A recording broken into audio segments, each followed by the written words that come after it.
जहान यो ना यो भैया स्वर्ग से सुंदर मिथिलायापन धाम यो जाने दुनिया जहान यो ना यो भैया स्वर्ग से सुंदर मिथिलायापन धाम यो जाने दुनिया जहान यो ना।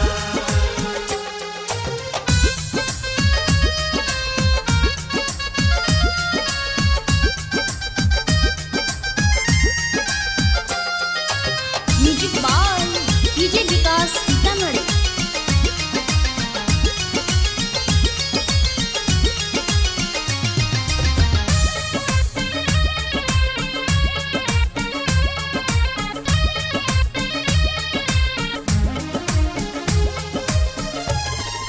कमला कोसी और बलान जहाँ बसैया कुशेश्वर धाम कमला कोसी और बलान जहाँ बसैया कुशेश्वर धाम जहाँ बसै कुशेश्वर धाम उगना बनलै महादेव विद्यापति जी के गाम यो जाने दुनिया जहान यो ना यो भैया स्वर्ग से सुंदर मिथिलायापन धाम यो जाने दुनिया जहान यो ना।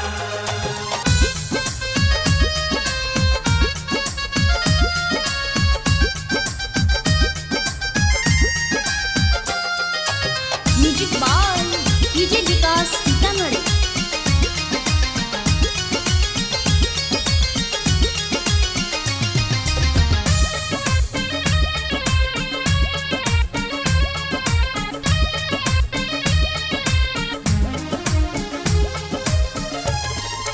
बर निक लागै जनकपुर धाम जहाँ बसै सिया माँ बर निक लागै जनकपुर धाम